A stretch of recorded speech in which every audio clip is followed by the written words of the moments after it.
Hey guys, long time no chat. I wanted to touch base with you regarding the integration of quotations that you will find in the articles on the They Say I Blog website into your position papers. And I wanted to talk about, in this segment, the quotes themselves as well as the in-text citations. Now, um, this is where the They Say I Say book will be your best friend. And if you are unfamiliar or uncomfortable thinking of something beyond according to or based on phrases like that, that's where They Say I Say will come in handy. This will then become a more stress-free way for you to integrate your quotes, so that way you can focus on getting your ideas down on paper. As you become more sophisticated as a writer or more comfortable including others' words, then you can start to phase out the They Say I Say stuff and use your own phrasing to integrate things. But for now, I would like you to try to use some of the templates to give you a leg up to keep your focus more on articulating what it is you need to say and not worrying so much about the signal phrasing. And I have this here. I don't know how well you can see it. They say, I say, and quoting, stress-free integration. And if I can say on a draft, so what, who cares, why, and so forth, then your quote or paraphrase needs some explaining, Lucy. You need to have that your quote blended in properly. You need to have that lead up to explain who said it, where it came from. One or either works. The actual quote or paraphrase itself, and then the explanation of how it goes back to your main point.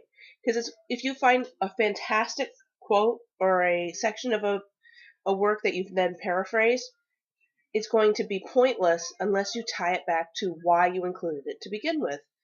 So having those three things, remember from the PowerPoint slide, the bread, meat, bread of the sandwich gives you a tasty tidbit of info. And that Susan Bordeaux quote example where everything is blended is spot on. So use that as your example. My best advice for you is to always see that there? Always have a signal phrase. That will alert your readers, as well as me, to the fact that what is about to come, what is about to happen, isn't coming from you. It is coming from somewhere else. So having those signal phrases will be extremely important to help distinguish they say from I say. See where I was going with that? Now, as far as your in-text citations go, that stuff that goes in the parentheses, as the slides showed, if you name your author, then your parentheses will either be a page number if that is relevant, a short form of the article title if that's relevant,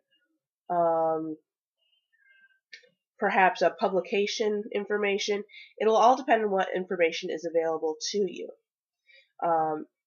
In my next video, which I will most likely do tomorrow, I will show you a way to take an article and break it down into its component parts. So that way, it's an active reading strategy to help you then create your in-text and works cited. But the main thing to remember is at least identify a author and a title. Because in one of those two things has to appear in the signal phrase, and what you don't use in the signal phrase shows up in the parentheses. And then what that then does is it'll send your readers, it's like a little bookmark, it'll send your readers to your works cited page so they can see the full citation. So what I see a lot of times students will do is in the parentheses, especially since you're finding sources online, is there'll be that long, it usually turns blue, that long URL or way too much information in those parentheses. Follow the KISS method. Keep it simple, stupid. Keep all that stuff in the parentheses small. Because think about it this way. If you have that long string of whatever is in there, that URL or a long article title or too much information, and it's taking up not just one line, but maybe wrapping around to a second, that is valuable essay real estate that you are giving up for the sake of a citation. And that is not what is supposed to happen. That's not the purpose of citations. Citations are meant to be little snippets that your reader will then see in full on your works cited page. Think of it as like a little graphical thumbnail or text thumbnail of your citation. So in my next videos, I'm going to do at least 2 more.